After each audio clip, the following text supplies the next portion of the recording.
Сайн байцгаана уу? Та бүхэнд манай дэлхийд алдартай арилжаачдыг танилцуулдаг болонгийн маань энэ удаагийн дугаар үргэлж бэлэн боллоо. Энэ удаагийн дугаарт $20-оос Bernstok буюу доод танхимын хувьцааны арилжаагаар $1.5 сая ашиг хийж чадсан чадварлаг арилжаачин Майк Хаацны талаар танилцуулж байна. Тэрээр сошиал ертөнцид Хаадыг их нэрээрээ авдартай. Өдгөө 28 настай долларын саялан арилжаачин Хади 2015 онд коллежид байхдаа анх найзаасаа Robinhood гэх арилжааны аппликейшны талаар сонсож арилжааны ертөнцид хөл тавьжээ. Тэрээр тухайн үед Сан Францискогийн бизнесийн коллежид сурч байсан тул хувьцааны талаар багахан ойлголттой байсан юм.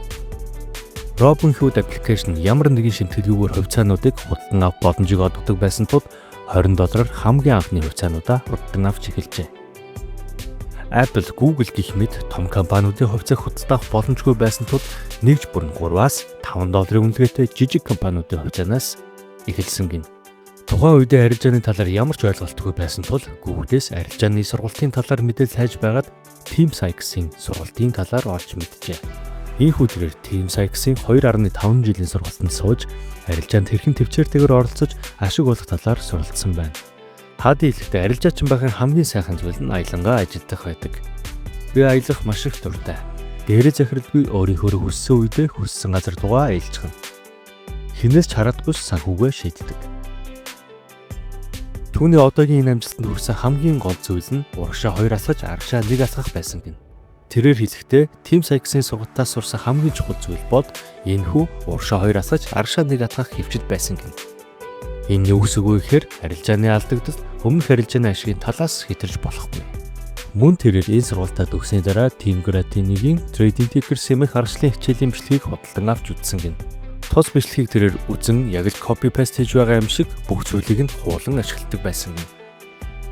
Тэрээр зах зээл нэгтээс өмнө арилжааны бэлтгэлээ хийх болгондоо хичээлийн бичлэгээ үздэг байсан.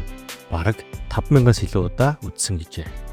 Түүний арилжааны аргачлал нь price action, breakout, volume. За ингээд Хадигийн ашигладаг trend line-ы аргачлалууд нь price action, тэгээд breakout, тэгээд volume гэдэг зүйлсийг хослуулан ашигладаг.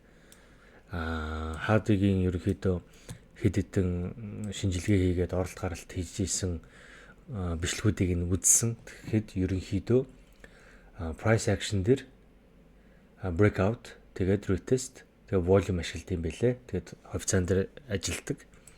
Хувьцаан дээр ашигладаг. За price action гэдэг маань юу юм бэ гэхээр нэгдүгээрт шал тааз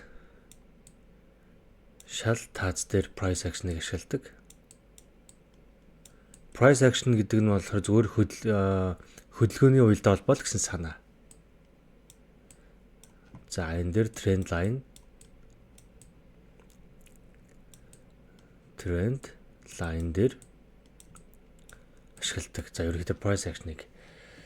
За хамгийн суур ойлголт маань юу байдаг вэ гэхээр нэгдүгээр давын онол байж байгаа. Дав нөгөө high low ханш одоо трендээ тодорхойлдог. За up ингээ down up down up down up down up. За нэг иймэрхүү байдалтай. Өмнөх оройг дээшээгээ эвдсэн тохиолдолд өсөлтийн чиглэл. За энэ дотор минорууд явна. Хамгийн сүүлд одоо энэ дээр хийсэн хэтлэгчин энэ дотроо задлах юм бол ингээд явж исэн хамгийн дээдлж явсан ханш энэ сүүлд үссэн минорыг энэ доошоо эвдснээр ханш дээшээгээ явж исэн ханш маань доошоо явах магадaltaй болсныг илэрхийлж байгаа. За тэгээд эвдсэн эвдрэл гэдэг маань одоо энэ дээр breakout гэдэг утга байж байгаа. Тэгээд pullback үндсэн чиглэлээ доошоо явж байгаа чиглэлээ хадгаллаа. Одоо энэ дээр яах гэвэл ханш сүүлд үсгийн оройг энэ дээр эвдэх юм бол ханш дээшээ ингэж явах боломжийг үүсгэнэ гэсэн үг. За энэ бол ерөөдөө дов дээр суурилсан, high low дээр суурилсан price action-ы жишээ. За шал таазан дээр яадаг гэхээр шал тааз гэдэг маань одоо юу гэсэн үг юм бэ гэхээр тодорхой хэмжээний үн дээр очоод ханшиг унгаж исэн, тодорхой хэмжээний үн дээр очоод ханшиг өсгөж ийснийг шал тааз гэж нэрлэж байгаа. За одоо энэ дээр бол all time high тааз нь байж байгаа жишээний. За энэ доошоо ингээ харах юм бол аль хэсэг дээр ерөөхдөө ханшиг өсгөөд байсан бэ гэхээр энэ хэсэг дээр ерөөхдөө ханшиг өсөж исэн байна. Өмнө нь шал байж исэн.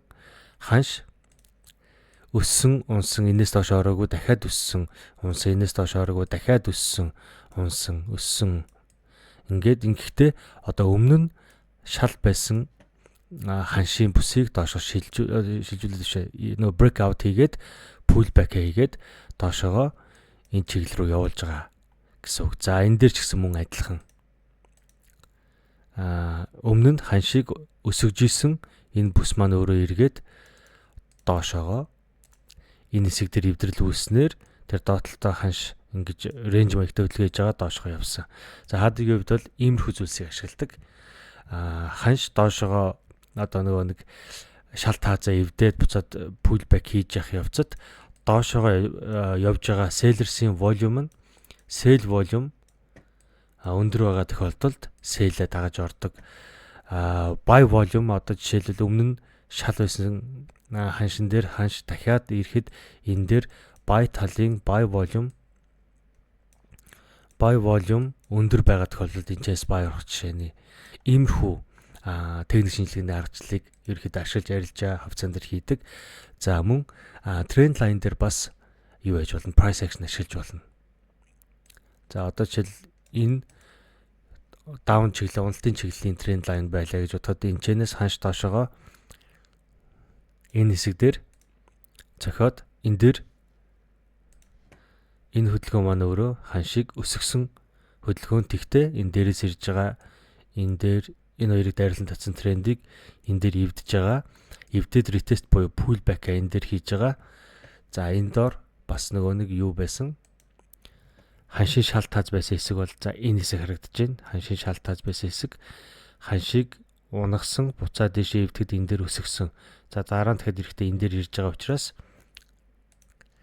одоо жишээлбэл иймэрхүү тренд лайн татчаад энэний эвдрэл дээр нь энэ эвдэрч хаагдах юм бол иймэрхүү захиалга өгч шинэ тэ. За энэ доороос энэ хүртэл. Яагаад гэвэл дээшээгээ яваад энэ трендийг шалгаж болох юм аа гэдэг иймэрхүү байдлаар ерөөхдөө шинжилгээ хийдэг. Энэ бол ерөөхдөө price action-ы стандарт шинжилгээ зөв үндсэн default гэжтэй хамгийн энгийн шинжилгээ нь price action. Иймэрхүү шинжилгээ ашиглаж арилжаа, техник шинжилгээ хийгээд арилжаа хийдэг байх нэ. За ингээд манай дэлхийд алдартай арилжаачдыг танилцуулдаг булангийн маань энэ удаагийн дугаар өндөрлөж байна. Та бүхэнд таалагдсан бол бусадтайгаа хуваалцаарай.